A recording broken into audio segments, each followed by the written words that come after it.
இன்னைக்கு 2026ஆம் ஆண்டு எம்சிக்யூ பேப்பர்ல 31வது கேள்வியில இருந்து 40வது கேள்வி வரைக்கும் பார்க்க வரும். ஸோ நாங்க 31வது கேள்வி நான் ஸ்டார்ட் பண்ணி கொள்றேன்.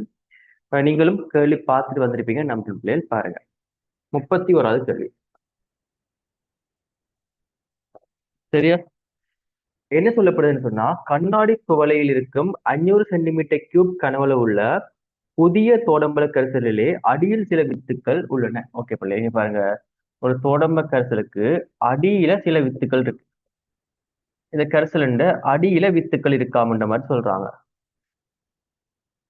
கனவளவு 500 சென்டிமீட்டர் கியூப்.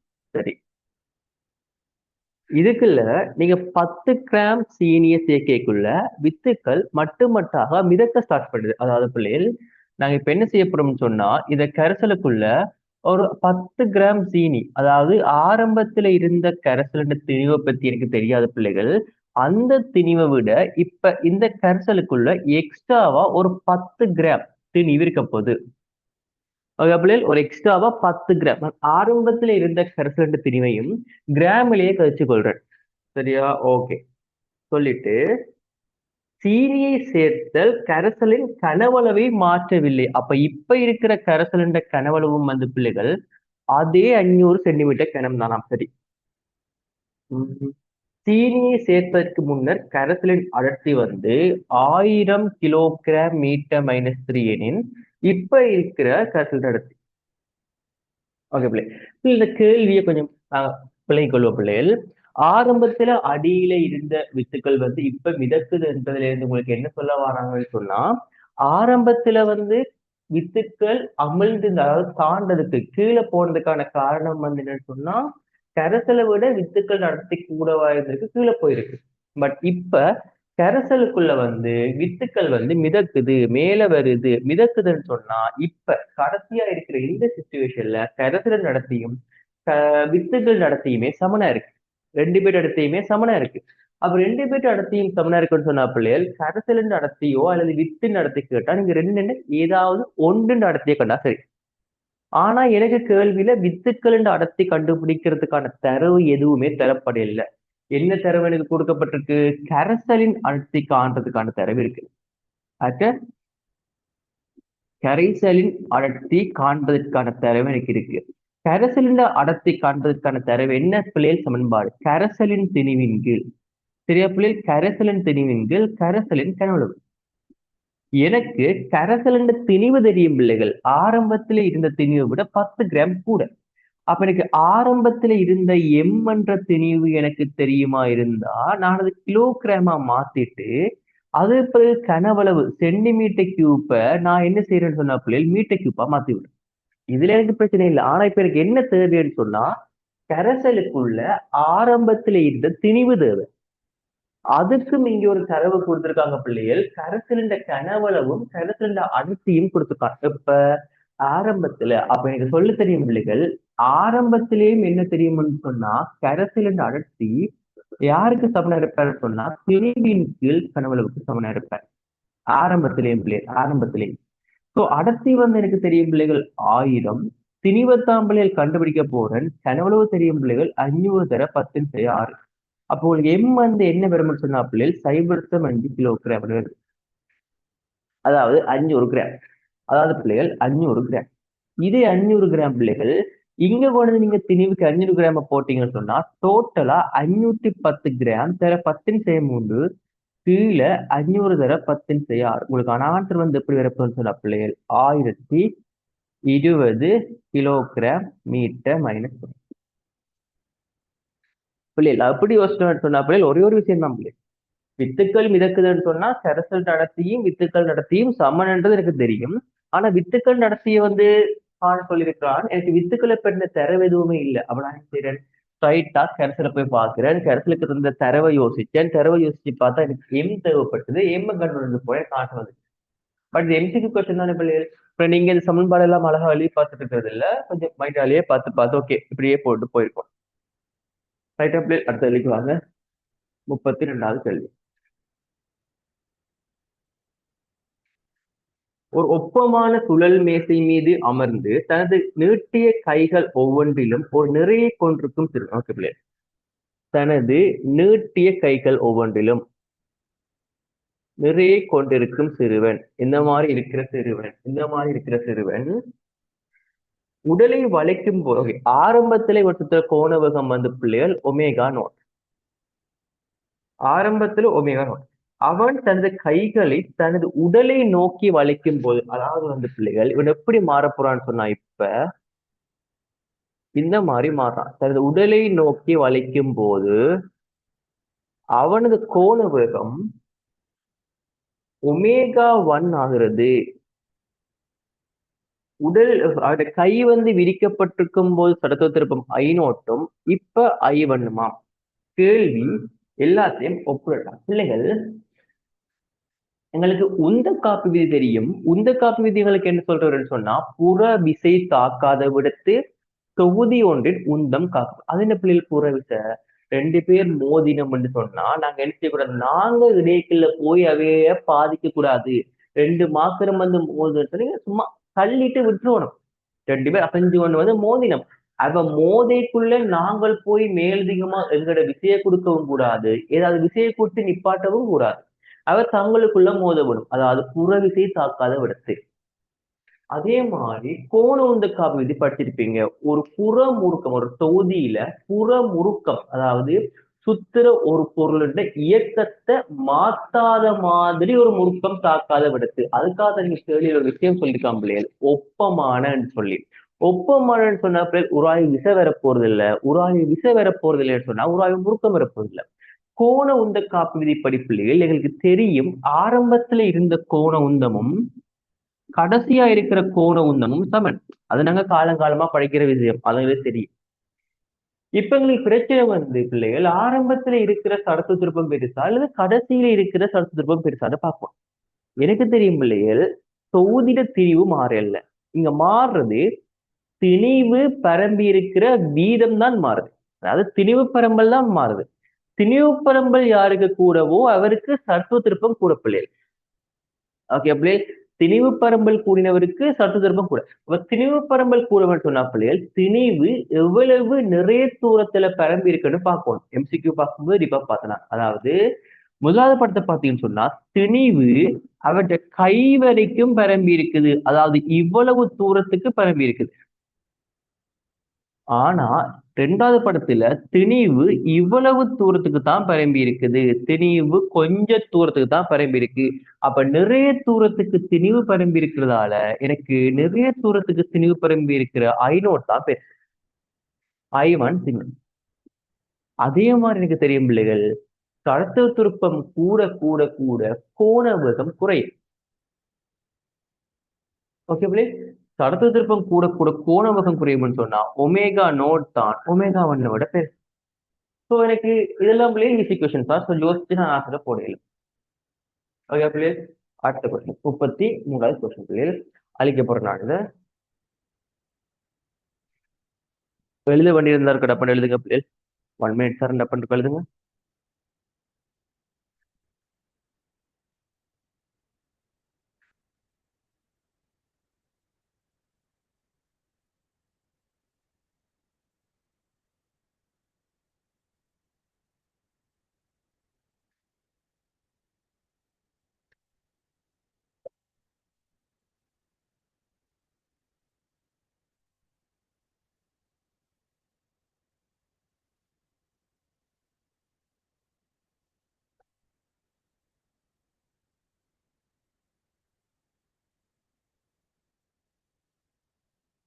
ஓகே பிள்ளைகள், 33வது கேள்வி. 33 வாங்க. ஒரு கோல் XY ஆனது உருவில் காணப்படுகின்றவாறு கிடையுடன் சாய்த்து வைக்கப்பட்டுள்ள PQ. ஓகே பிள்ளைகள், முதல்ல படத்துக்கு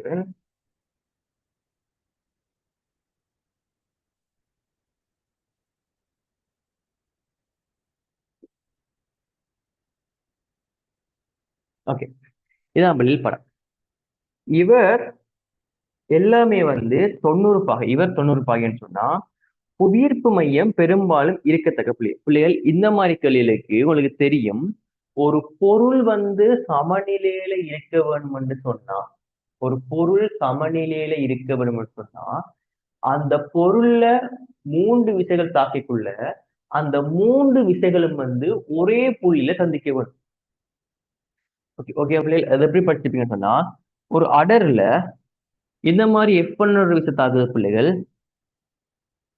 இந்த மாதிரி F2 என்ற விசை தாக்குது பிள்ளைகள், இந்த மாதிரி ஒரு F3 என்ற விசை தாக்குதுன்னு சொன்னா, இந்த எல்லா விசைகளும் பிள்ளைகள் ஒரே புள்ளியில சந்திச்சா மட்டும்தான் பிள்ளைகள், இப்படி ஒரே புள்ளியில சந்திச்சா மட்டும்தான் பிள்ளைகள் அந்த தொகுதி சமநிலையில இருக்கும். ஒரு பொருள் சமநிலையில இருக்க வேணும்னு சொன்னா மூன்று விசைகள் தாக்கி அந்த மூன்று விசைகளும் குறிப்பிட்ட ஒரே ஒரு புள்ளியில சந்திக்கணும்.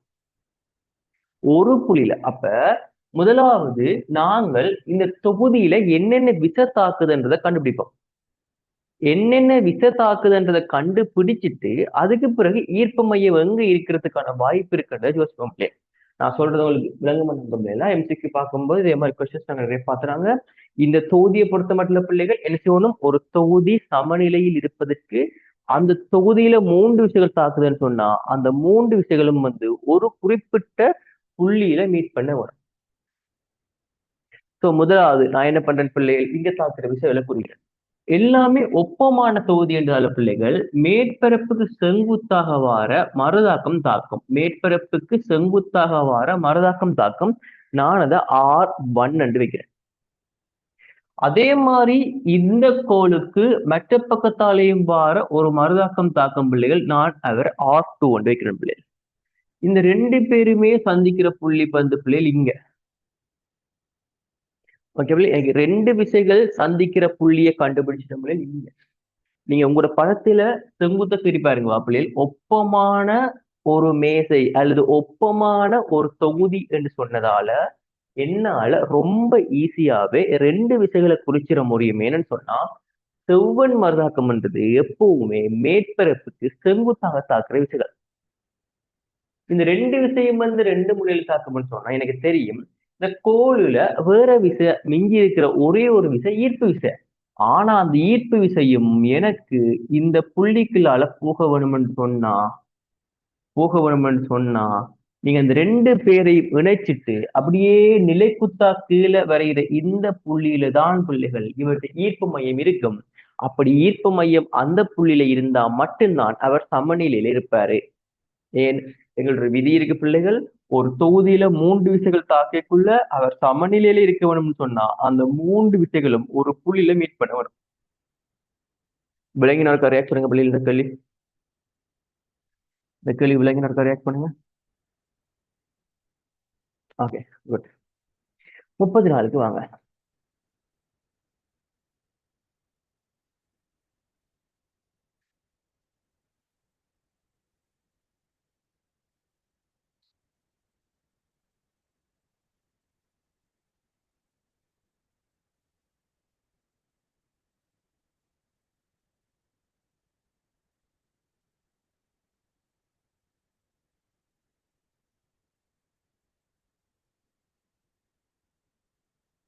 ஓகே இதுல வந்து பிள்ளைகள் கேள்வியை வாசிக்கிறேன். உருவில் காட்டப்பட்டுள்ள வடிவங்களை உடைய ஏபி எனும் இரு பொருட்களும் ஒரு கோளப்பொருள் சியும் சர்வசம திணிவுகளை உடையன. இவை உருவில் காட்டப்பட்டுள்ளவாறு மூன்று மெல்லிய கோள்களாலா, இங்க கோளை பத்தி கதைக்கலாம் இல்லையா, இந்த மூன்றுமே வந்து மெல்லிய கோளாமா. இது கோள், இது கோள், இதுவும் கோள். சரியா? ஓகே. ஏபிசி எனும் மெல்லிய கோள்கள். இவர் ஏ, இவர் பி, இவர் சி. இலையில பிள்ளைகளா, இலையனா நிக்காது, இவர் கோள். சரி. கிடைமேற்பரப்பில் அமைந்துள்ளன. காட்டியவாறு ஓகே காட்டிய திசைகள்ல வந்து எங்களுக்கு வழிப்பாய்ச்சல் போகைக்குள்ள கோள்களின் மீது உயர்த்தப்படும் விசைகள் FA, FB, FC. இதுல யாரு பெருசுன்றதை காட்டாம பிள்ளை. கோள்கள்ல வந்து பிள்ளைகள் தகைப்பு விசை தாக்கம் அதுங்களுக்கு தெரியும். அதாவது நீங்க ஒரு பொருளை வந்து கட்டி விட்டீங்கன்னு சொன்னா, ஒரு பொருளை வந்து இலையில கட்டி விட்டீங்கன்னு சொன்னா பிள்ளைகள், இலையில கட்டி விட்டோம்னு சொன்னா அதுல தாக்குற விசை வந்து பிள்ளைகள் நிறவிசைக்கு சமமா இலையில ஒரு இழுவிசை தாக்கும். இப்ப இலையில இதே அந்த பொருளை ஒரு கோளில வச்சு விட்டீங்கன்னு சொன்னா, அதே பொருளை ஒரு கோளில வச்சு விட்டீங்கன்னு சொன்னா பிள்ளைகள் அங்க என்ன விசை நமக்கு தாக்கும்னு சொன்னா தகைப்பு விசை தாக்கும். அமர்த்தப்படும் தகைப்பு விசை தாக்கம். இது விலங்கினருக்கு ரியாக்ட் பண்ணுங்க தகைப்பு விசை தாக்கம். இந்த டி வந்து பிள்ளைகள் இழுவிசை, இந்த டி வந்து பிள்ளைகள் இழுவிசை. எடுத்து தாக்குது பிள்ளைகள் இந்த இழுவிசை பொருளை தாக்குது. இங்க நீங்க அதே பொருளை கட்டி விட்டீங்கன்னு சொன்னா பிள்ளைகள், இங்க நாங்க தாக்குற விசைக்கு என்ன பேர் வைப்போம்னு சொன்னா பிள்ளைகள் தகைப்பு விசைன்னு வச்சுக்கொள்வோம். இந்த விஷயம் விலங்கினவருக்கு ரியாக்ட் பண்ணுங்க பிள்ளைகள். விலைகள்ல தாக்குற விசை வந்து பிள்ளைகள் இழுவிசை, சின்ன கோள்களை தாக்குற விசை பிள்ளைகள் தகைப்பு விசை.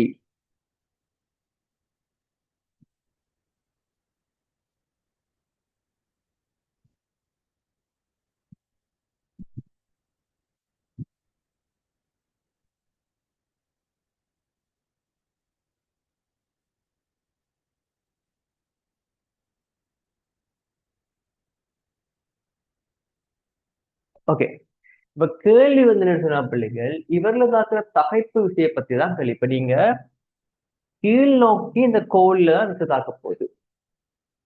அதுக்கு நீங்க முதல்ல என்ன செக் பண்ணணும்னு சொன்னா, இதுல நீங்க வழியறிவிய நடப்பேக்குள்ள என்ன நடக்கும்ன்றதை நாம செக் பண்ணுவோம்.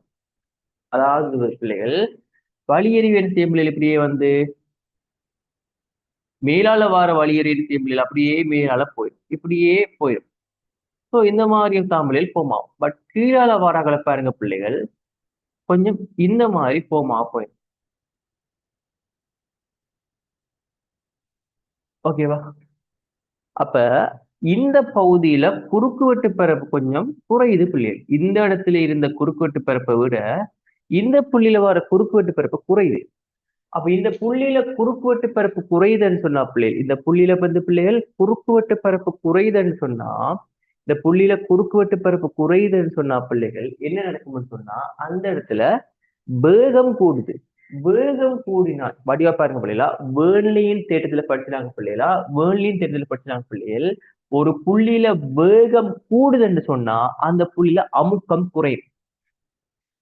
ஞாபகம் இருக்கா பிள்ளைகள்? வேர்லியின் தேட்டம் பி பிளஸ் ஹாஃப் டி வி ஸ்கேட் பிளஸ் ரோஜிஎச் சமன் மாறிலி. இதுல ரோஜிஎச் நீங்க பெருசா பார்க்க தேவையில்லை. ஏன்னு சொன்னா இவற்றை உயர வித்தியாசம் வந்து பெருசா இல்லை. அதனால நாங்க அந்த உயர வித்தியாசத்தை புறக்கணிக்கலாம். புறக்கணிச்சுட்டு பார்த்தோம்னு சொன்னா பிள்ளைகள், இங்க P plus half rho v squared தான் இருக்காரு. அப்ப கீழே இருக்கிற புள்ளியில வேகம் கூடினா இயக்க சக்தி கூடும், இயக்க சக்தி கூடினா அமுக்கம் குறையும். அப்ப அமுக்கம் குறையுதுன்னு சொன்னா பிள்ளைகள், இந்த புள்ளி கீழ் புள்ளியில அமுக்கம் குறைய, மேல் புள்ளியில அமுக்கம் கூடவா? அப்படியா பாருங்க பிள்ளைகள், கீழ் புள்ளியில அமுக்கம் குறைய, மேல் புள்ளியில அமுக்கம் கூட. ஆகவே மேலே இருந்து கீழே ஒரு விசதாக்கம். அங்க மேல இருந்து கீழவா ஒரு விசதாக்கம். அதுதான் பிள்ளைகள் முதலாவது. சரியா? அதாவது பிடிச்சு அமர்த்த போதும், பிடிச்சு அமர்த்த போதும். இந்த எஃப்ஏ பத்தி யோசிச்சேன்னு சொன்னா பிள்ளைகள், ஆல்ரெடி ஒரு தகைப்பு விசை கீழ் நோக்கி தான் பிடிச்சு அமர்த்தி கொண்டிருக்கு. ஏற்கனவே ஒரு தகைப்பு விசை கீழ் நோக்கி தான் பிடிச்சு அமர்த்தி கொண்டிருக்கு. இப்ப இன்னும் ஒரு விசை மேல்திகமா கீழ் நோக்கி அமர்த்துதுன்னு சொன்னா, ஓகேவா? தகைப்பு விசைன்றது பிள்ளைகள் ஏற்கனவே அமர்த்துற விசை, இழுவ விசைன்றது இழுக்கிற விசை. ஓகே பிள்ளைகள், இழுவை விசைன்றது இழுக்கிற விசை, தகைப்பு விசைன்றது பிள்ளைகள் அமர்த்துற விசை. ஆல்ரெடி வந்து இங்க எனக்கு ஒரு தகைப்பு விசை வந்து பிள்ளைகள் திணிவால பிடிச்சு அமர்த்தப்பட்டு கொண்டிருக்கு. அதை விட மேலதிகமா ஒரு விசை வந்து கீழே தாக்குது. அப்ப எனக்கு இப்ப தெரியும் பிள்ளைகள், இதுல தாக்குற விசை ஆரம்பத்துல இருந்த எம்ஜியை விட இன்னும் ஒரு விசை புதுசா கீழே தாக்குது. அப்ப கீழே இப்ப தாக்க போற விசை எம்ஜி பிளஸ் எஸ். சரியா? அதுக்கு பிக்கு வரும். பிஏ பார்த்துட்டு சொன்ன பிள்ளைகள் அதே வழியறிவு என்ன செய்யும் பிள்ளைகள், தான் இப்படி போகுது. சரியா பிள்ளைகள்? இப்படி போயக்குள்ள இது உங்களுக்கு நேரிய விளங்கும் பிள்ளைகள். எனக்கு மேல் புள்ளியில வார குறுக்குவெட்டு பரப்பு குறையுது. மேல் புள்ளியில வார குறுக்குவெட்டு பரப்பு குறையுமா இருந்தா மேல் புள்ளியில வேகம் கூடுது. மேல் புள்ளியில வேகம் கூடினா மேல் புள்ளியில அமுக்கம் குறையும். மேல அமுக்கம் குறைய, கீழே அமுக்கம் கூட. ஆகவே கீழே இருந்து மேல ஒரு விசதாக்கம். ஆகவே கீழே இருந்து மேல ஒரு விசதாக்கம். இல்ல, இப்ப கீழே இருந்து மேல ஒரு விசதாக்கம் சொன்னா ஏற்கனவே இருந்த தகைப்பு விசையை குறைக்கிற மாதிரி. ஏற்கனவே கீழ் நோக்கி அமர்த்தப்பட்டு கொண்டிருந்தது அந்த கோள், இப்ப கீழ் நோக்கி அந்த கோல் அமர்த்தப்பட்டு கொண்டிருந்த தகைப்பை மேல் நோக்கி வர விசையால கோலில தாக்குற தகைப்பு விசை குறையுது. அதாவது கோலில தாக்குற தகைப்பு விசை இப்ப என்னவா இருக்குன்னு சொன்னா எம்ஜி மைனஸ் எஃப் இருக்கு. மூன்றாவது படத்தை பார்த்தோம்னு சொன்னா பிள்ளைகள் கோலம் அது என்ன செய்யும் பிள்ளைகள், இதுல வந்து பிள்ளைகள் வழியருவி ஒரே மாதிரி தான் போகும். இந்த மாதிரி தான் போகும். அப்போ ஒரே மாதிரி தான் போகும்னு சொன்னா பிள்ளைகள் மேலே ஏற்படுற அமுக்க அதிகரிப்பு, இந்த கோலத்துக்கு மேலே ஏற்படுற அமுக்க அதிகரிப்பும் கீழே ஏற்படுற அமுக்க அதிகரிப்பும் சமனா இருக்கும். அதனால எனக்கு அதுல எந்த பிரச்சனையுமே இல்லை. ஆகவே எனக்கு தெரியும் பிள்ளைகள் பாக்குற விசை இப்ப கண்டுபிடிச்சிட்டேன். எஃப் ஏல கூட எஃப் சில அதை விட சின்னன் சாரி எஃப் சில மாற போறது இல்ல, எஃப் பி வந்து குறைய போகுது. இதுதான் பிள்ளைகள் விலகினருக்கு ரியாக்ட் பண்ணுங்க பிள்ளைங்களுக்கு. கேள்வி விலகினா ஒரு கணக்கு ரியாக்ட் பண்ணுங்க பிள்ளை. ஓகே, அடுத்த கேள்விக்கு வாங்க. பாத்துல இருந்து இப்ப உங்களுக்கு எக்ஸ்ட்ரா நோட்ஸ் இல்லாம அந்த பிள்ளைகள் நான் கொள்ளைக்குள்ள மேக்ஸிமம் எழுதி மிச்சத ரெக்கார்டிங் பார்த்து சொல்லிக்கொள்ளா ஏண்டா லேட் ஆகுதானே பிள்ளை.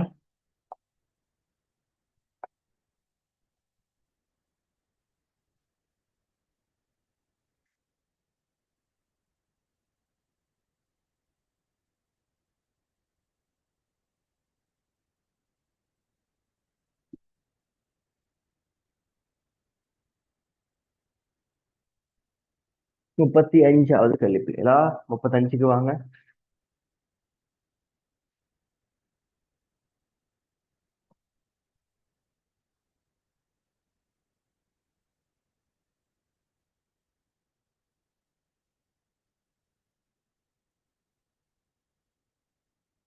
ஓகே, ஒரு கிடை மேற்பரப்பு மீது ஓய்வில் உள்ள ஒரு திணிவு மேலும் கீழும் இயங்கி உருவில் காணப்படுகின்றவாறு வீச்சம் ஏயுடன் எளிமை சேர்க்க தியாட்டுகிறது.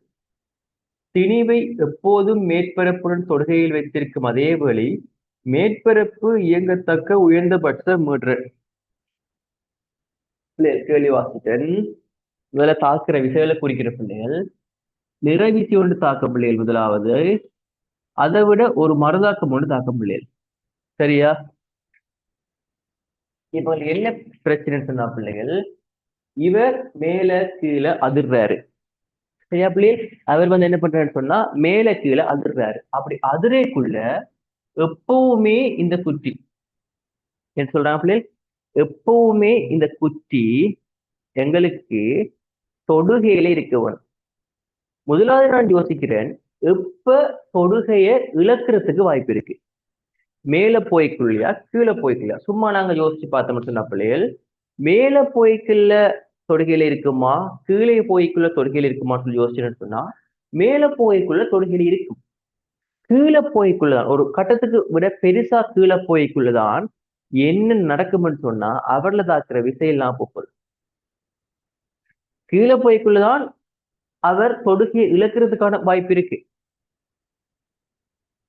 விளங்கா பிள்ளைகள், அப்ப எனக்கு அந்த விஷயம் விளங்கிட்டது. இப்ப இவர் கீழே ஒரு ஏ என்ற ஆர்முல புகைக்குள்ளதான் அவர் தொடுகையை இழக்கிறதுக்கான வாய்ப்பு இருக்கு.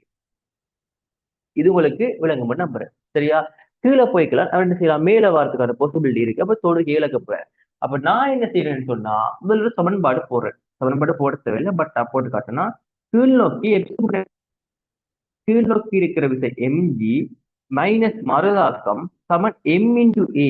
ஒரு எளிமை சேர்க்கத்துல ஆர் முடலுக்கான சமன்பாடு படிச்சிருப்பீங்க பிள்ளைகள், ஆர் ஒமேகா ஸ்கொயர். ஆர்ன்றது என்ன பிள்ளைகள், அதி உயர் அவன் ஆர் முடல் கழிச்சதால வீச்சம். ஓகே, தொடுகைய இழக்குது என்று சொன்னதால அது அந்த மேற்பரப்புல வார தொடுகைய இழக்குதுன்னு சொன்னதால அவற்றை மறுதாக்கம் பூச்சியமாக போகுது பிள்ளைகள். மறுதாக்கம் பூச்சியமாக போகுது. மறுதாக்கம் பூச்சியமாகுதுன்னு சொன்னா எனக்கு தெரியும் எம்ஜி எம்ஏ ஒமேகா ஸ்கொயருக்கு சமனா இருப்பார். இதுல இருந்து உங்களை என்னத்தை காட்டாமன்னு சொன்னா மீட்ரன எனக்கு தெரியும் ஒமேகாவை நான் 2πf போடலும். சொன்னா பிள்ளைகள் சுருக்கிங்கன்னு சொன்னா ஜி இன்கிள் ஏ சமன் 4π² f². ஆகவே எஃப் உங்களுக்கு என்ன இருக்க போகுது பிள்ளைகள், f² வந்து 1/4π² g/a பிள்ளைகள். ஆகவே எஃப் உங்களுக்கு வரப்போகுது 1/2π × ஸ்கொயர் ரூட்டுக்குள்ள g/a. இதுதான் பிள்ளைகள் ஆன்சர். இது விலகின ஒரு கதை ஏற்படுங்க பிள்ளைகளுக்கு. பட் நீங்க என்ன செய்யலாம் பிள்ளைகள், நேரையே தொழுகையை இலக்கணும்னு சொன்னா நிறவிச மேல் நோக்கி வார எம்ஆர் ஒமையாஸ்காடுக்கு சமனா இருக்கணும்ன்ற கெடுத்துட்ட போட்டு நீங்க என்ன செய்யலாம், நேரையே போய் கொள்ளிடுமா.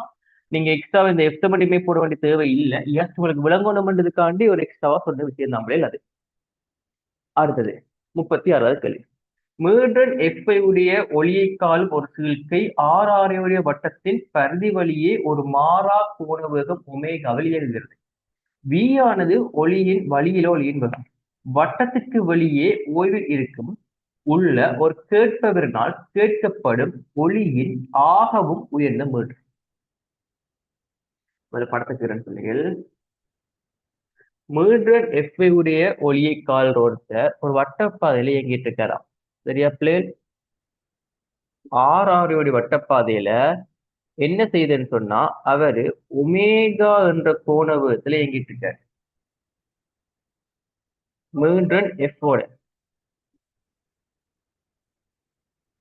வி ஆனது வழியில ஒளியின் வேகம். வட்டத்திற்கு வெளியே ஓய்வில் உள்ள ஒருவரினால்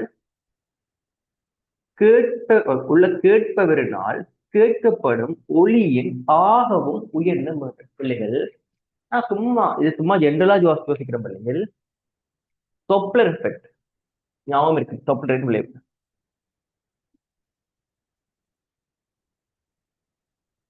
டொப்ளரின் விளைவு என்ன சொல்லுதுன்னு சொன்னா பிள்ளைகள், அவதானி சார்பா சரி ஒரு முதல் சார்பாக அவதானிக்கு ஒரு வேகம் இருக்கக்குள்ள, அதாவது நான் ஓய்வில இருக்கிறேன், எனக்கு முன்னுக்கு ஒரு ஸ்பீக்கர் வேலை செஞ்சு கொண்டிருக்கு, ஸ்பீக்கரும் ஓய்வில இருக்குது, நானும் ஓய்வில இருக்கேன்னு சொன்னா ஸ்பீக்கர் என்ன மீட்டர்ல கத்துதோ அதே மீட்டரை நான் கத்து.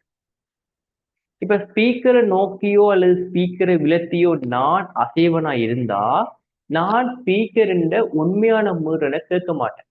அது உண்மையான மீட்டர்ல இருந்து மாறுபடும். அதெல்லாம் நீங்க நிறுவி ஒரு சமன்பாடு கொமனா எடுத்து வச்சிருப்பீங்க.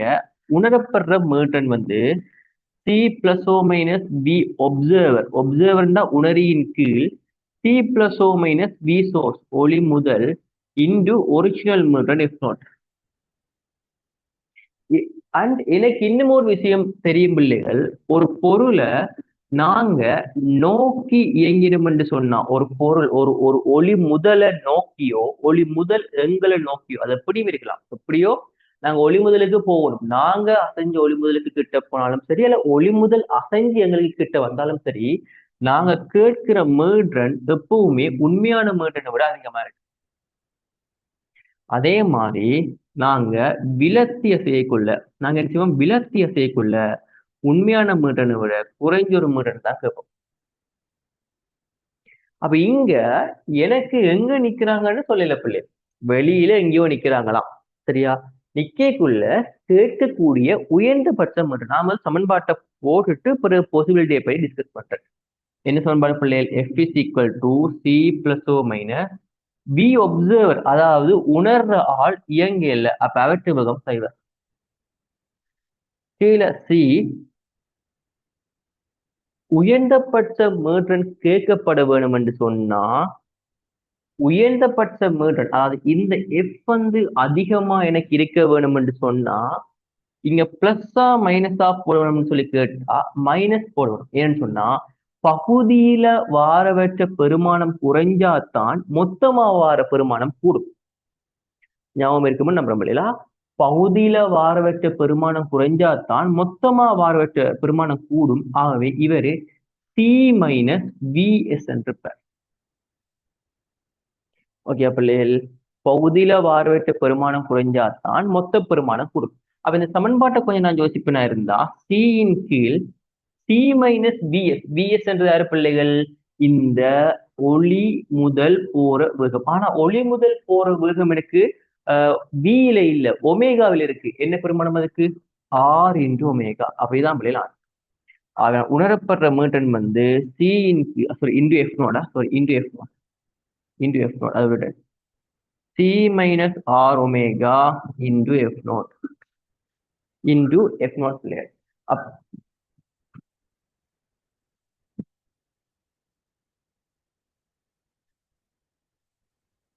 ஓகே பிள்ளைகள். ஸோ இதான் பிள்ளைகள் ஆன்சர். அப்ப இந்த பாசிபிலிட்டி நான் செக் பண்றேன், எங்க சாத்தியம் இருக்குன்னு சொன்னா அப்படி சும்மா பாருங்க. இவர் இப்படியே கத்திக்கொண்டு வாராரு, இவர் இப்படியே கத்திக்கொண்டு வரைக்குள்ள நான் சரியா இந்த பாயிண்ட்ல நிப்பனா இருந்தா, அவரை நோக்கியே நான் நிப்பனா இருந்தா, எனக்கு என்ன செய்யலாம்? உயர்ந்தபட்ச முரண் கேட்கப்படலாம். அல்லது அல்லது அவர் என்ன பண்றாரு? இப்படி வாராரு, நான் என்ன பண்ணலாம்? அவருக்கு சரியா நோக்கி நிக்கிற மாதிரி இங்க நின்று சொன்னா எனக்கு என்ன செய்யலாம்? உயர்ந்தபட்ச முரண் கேட்கப்படலாம். அல்லது அவர் இங்கதான் நிக்கிறாரு, இங்க வரைக்கும் நான் என்ன பண்றேன்? இங்க நிக்கிறேன். எப்படியோ என்ன நடந்தாலும் சரி, நானும் வேற நோக்கி நிப்பனா இருந்தா எனக்கு உயர்ந்தபட்ச முரண் உணரப்படும். விலங்கினருக்கு ரியாக்ட் பண்ணுங்க பிள்ளை.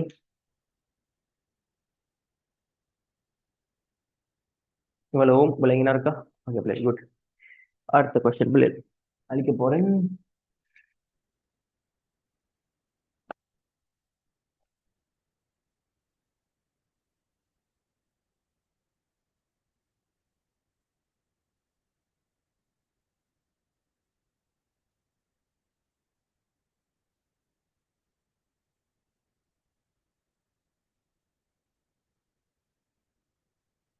ஓகே, 37வது கேள்விக்கு வாங்க பிள்ளைகள்.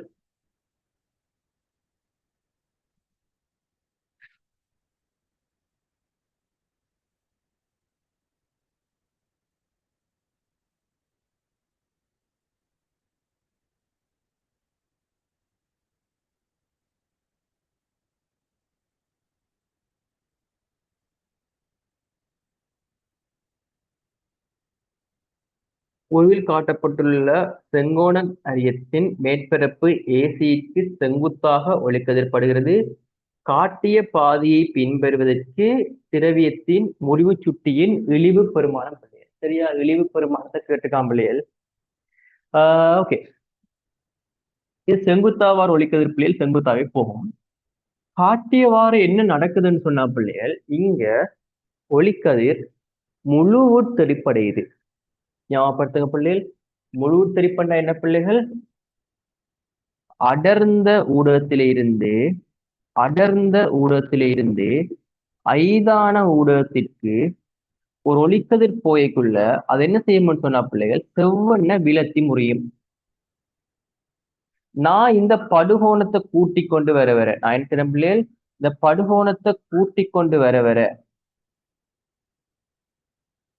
ஓகே பிள்ளைகள், நான் இந்த படுகோணத்தை ஆரம்ப படுகோணம் இது பிள்ளைகள், அடுத்த படுகோணம் இது பிள்ளைகள், அப்புறம் இந்த படுகோணத்தை கூட்ட கூட்ட கூட்ட கூட்ட என்ன செய்யும்னு சொன்னா அது செவ்வெண்ணை விட்டு விலத்தி விலத்தி விலத்தி முறியும். ஒரு கட்டத்துல என்ன செய்யும்னு சொன்னா அந்த கோணம் கூடைக்குள்ள அவரு ரெண்டு ஊடகத்தின்டையும் மேற்பரப்புகளால போவாரு, ரெண்டு ஊடகத்தையும் மருவி கொண்டு போவாரு. அந்த டைம்ல இருக்கிற படுகோணத்துக்கு பேர் தான் பிள்ளைகள் அவதி கோணம். அதாவது நீங்க ஒரு குறிப்பிட்ட படுகோணத்துல ஒரு ஒளிக்கதிர் அனுப்புறீங்க, அந்த டைம்ல அவர் மேற்பரப்பை மட்டுமட்டா மருவி கொண்டு போறாருன்னு சொன்னா அந்த நேரத்துல இருக்கிற படுகோணத்துக்கு பேர் தான் அவதி கோணம். நீங்க என்ன செய்றீங்க?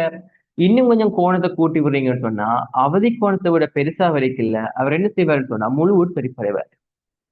அப்ப முழு உட்பறிப்படைறதுக்கு பிள்ளைகள் ரெண்டு நிபந்தனை இருக்குது. ரெண்டு நிபந்தனை. ஒரு நிபந்தனை வந்து அடர்ந்த ஊடகத்தில இருந்து அடர்ந்த ஊடகத்தில இருந்து ஐதான ஊடகத்திற்கு ஒளிக்கதிர் செல்ல வேணும். முதலாவது நிபந்தனை. அடர்ந்த ஊடகத்தில இருந்து ஐதான ஊடகத்திற்கு ஒளிக்கதிர் செல்ல வேணும், முதலாவது நிபந்தனை.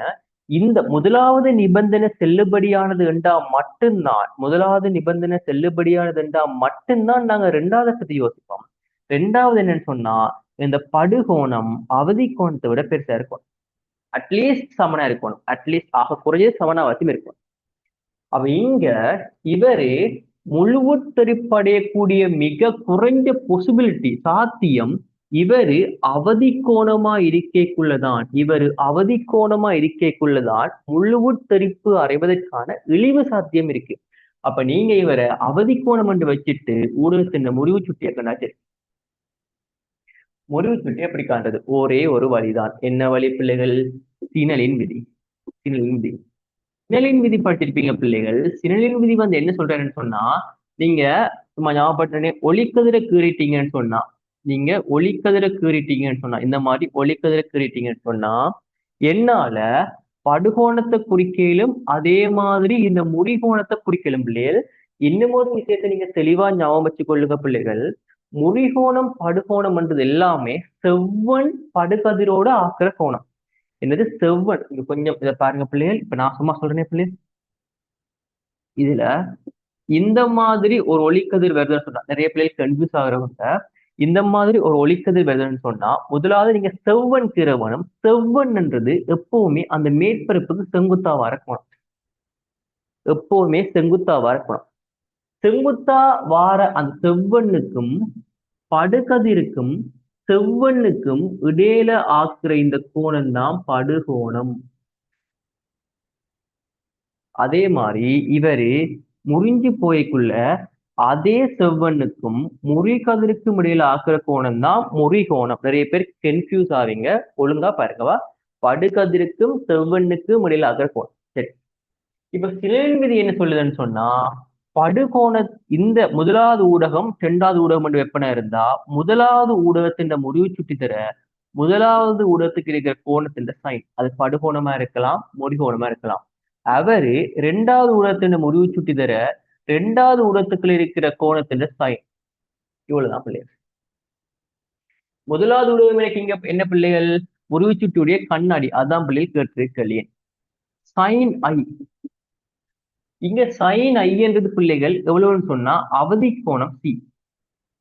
ஆனா எனக்கு அவதி கோணம் சிய கண்டுபிடிக்கல அப்படின்னு சொன்னா பிள்ளைகள், இவர் 90, இவர் 45, இவர் 45, அப்ப சியும் 45 இருப்பார். ஆவே ஐ 45 பா. ரெண்டாவது ஊடகம் பிள்ளைகள் வலி. ஏன் கண்ணாடியில இருந்து வலிக்குத்தான் வருது. அப்ப அதை விட முறிவு சுட்டி ஒன்று. சைன் ஆறுன்றது வந்து பிள்ளைகள் மட்டு மட்டா மருவி கொண்டு போகுது. அப்ப சைன் 90. சுருக்கவனா இருந்தா என்னன்றது எனக்கு என்ன இருக்குன்னு சொல்லி பாருங்க பிள்ளைகள். ஒன்றின் கீழ் சைன் 45. சைன் 45 என்ன பிள்ளைகள்? ஒன்றின் கீழ் √2, அதாவது ஸ்கொயர் ரூட் ஆஃப் 2. √2 வேல்யூ 1.41. ஆகவே ஆன்சர் 1.41 பிள்ளை. சரியா? ஈஸிக்கல் 38க்கு வாங்க பிள்ளை.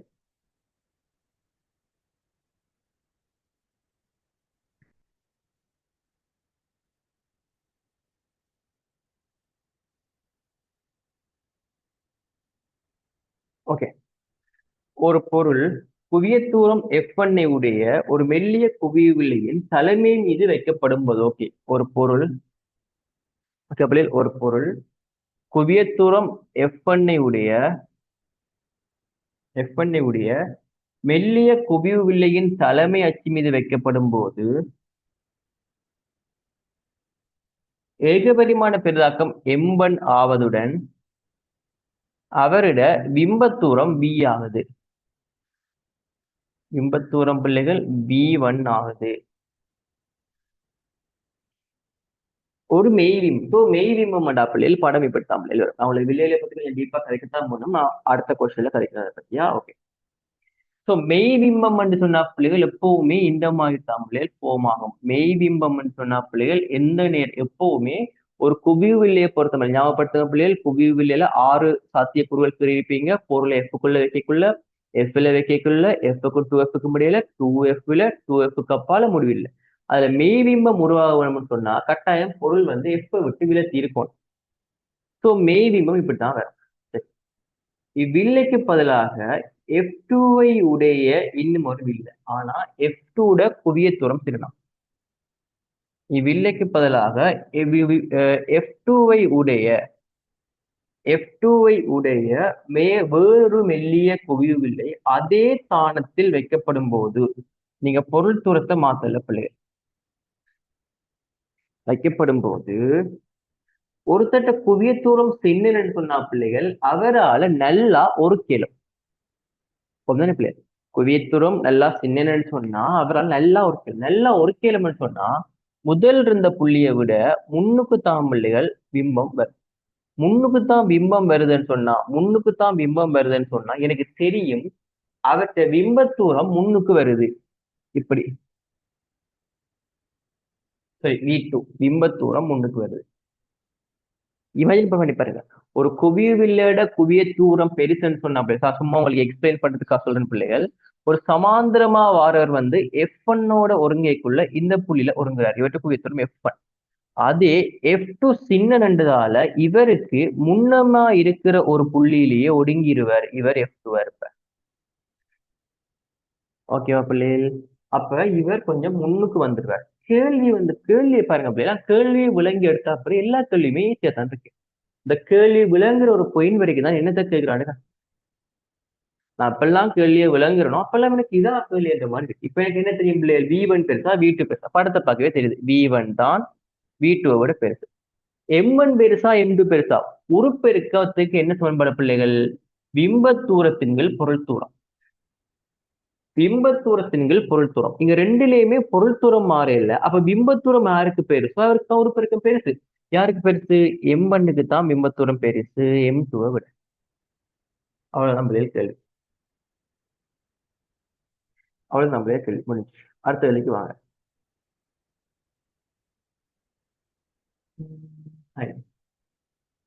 39வது கேள்வி.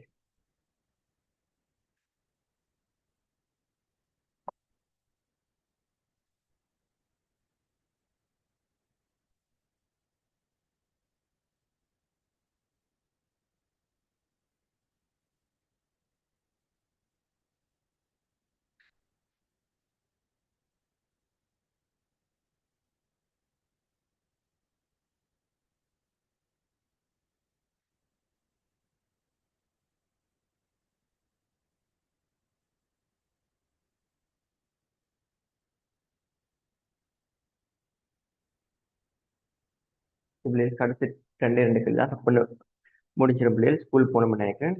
ஓகே, 39வது கேள்வி.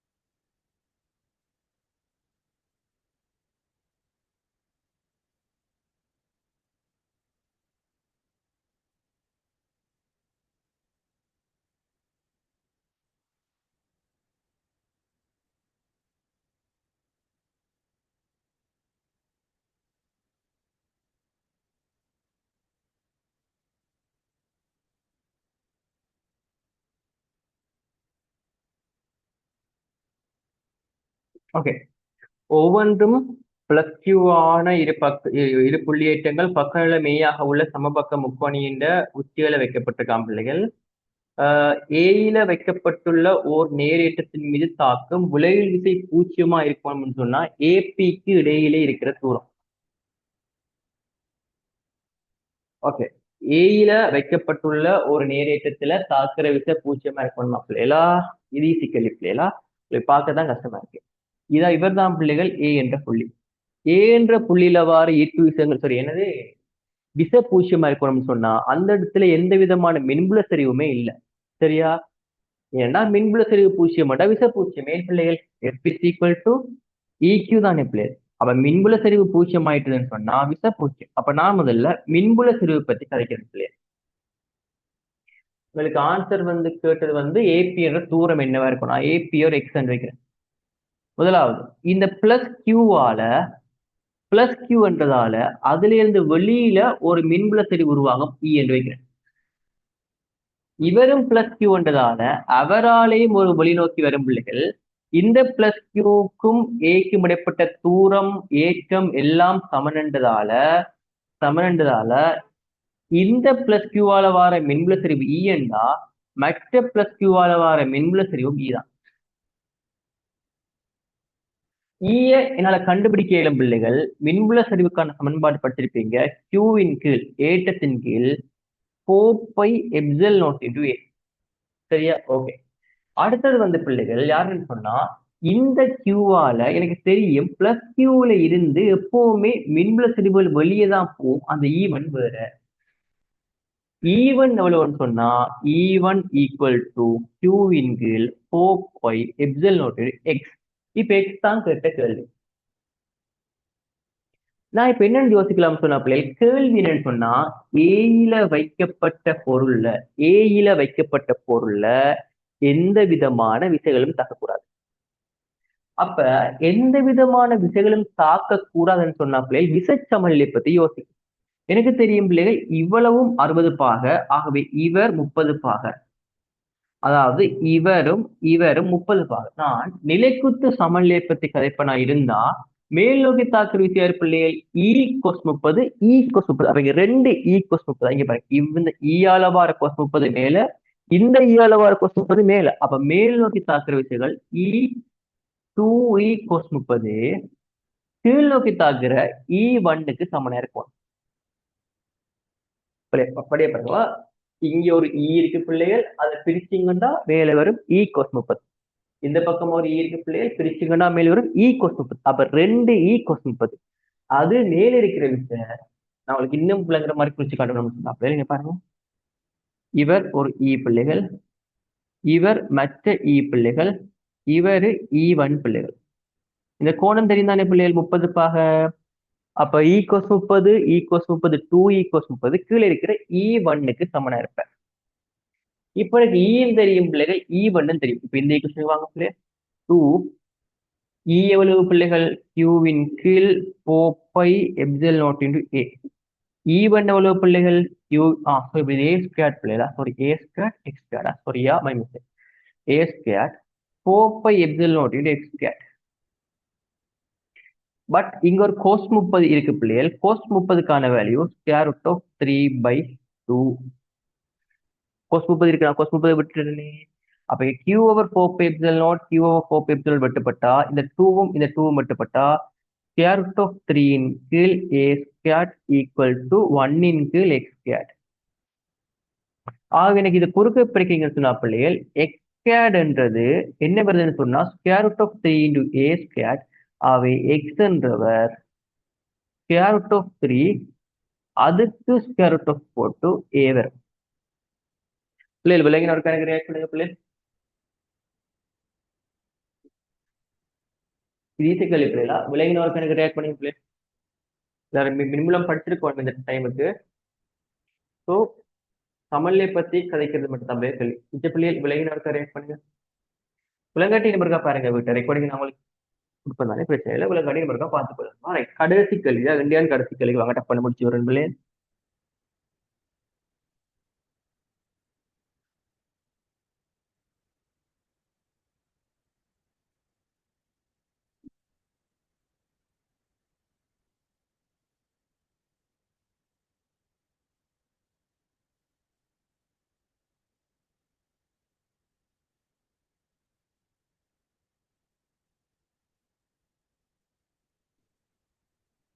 களத்தின் இரு களங்களும் புறக்கணிக்கத்தக்க அகத்தொடையை உடையதென்றால் மின்கலத்துக்களால போற ஓட்டம் பிள்ளைகள் கேள்வி. சரியா பிள்ளைகள், மின்கலத்துக்களால போற ஓட்டம். ஓகே, பாப்போம் பிள்ளைகள். சரியா, முதலாவதா நான் என்ன செய்யறேன்னு சொன்னா, இந்த R2R என்ற ஒரு சர்க்கிட் பிள்ளைகள், பிள்ளைகள் R2R என்றது இந்த ஆரும் இப்ப இந்த 8 வோல்டேஜ்ல நான் இந்த புள்ளி அழுத்தம் 0 வெப்பனா இருந்தா இந்த புள்ளி அழுத்தம் 8 வோல்டேஜ். ஏன் நீங்க படிச்சிருப்பீங்க, ஒரு மின்கலத்துக்கு குறிக்க விழுற அழுத்தம் அந்த மின்கலத்தின் அழுத்த வித்தியாசத்திற்கு சமனாக இருக்கும். ஆகவே இவரை தாண்டி வரைக்கும் இவர்கிட்ட இருப்பார். அப்ப இவர் பிள்ளைகள் 8 வோல்டேஜா இருப்பார், இவர் பிள்ளைகள் 0 இருப்பார்.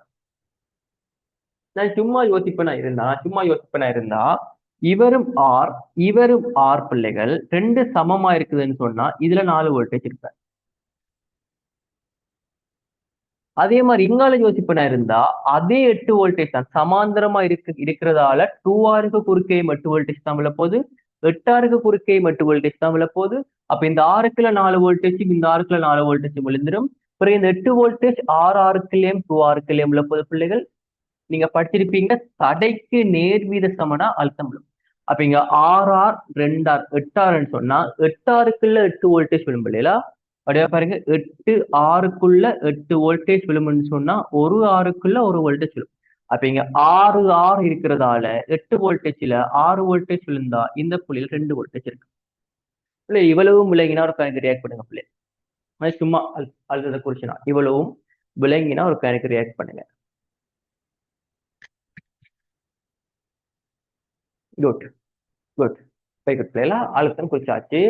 இப்ப மின்கலத்துக்குள்ளால போற கரண்டை பத்தி கதைக்கணும் பிள்ளைகள். அது நேர கண்டுபிடிக்கணும்னு சொன்னா கொஞ்சம் கஷ்டம். இப்ப நான் என்ன பண்றேன்னு சொன்னா கொஞ்சம் கஷ்டம் இல்ல, கண்டுபிடிக்கலாம். பட் மின்கலத்துக்கு குறுக்கே ஒரு டேட்டா இல்ல. நான் முதல் இதுக்குள்ளால வர கரண்டை காண்றேன் பிள்ளை. சரியா?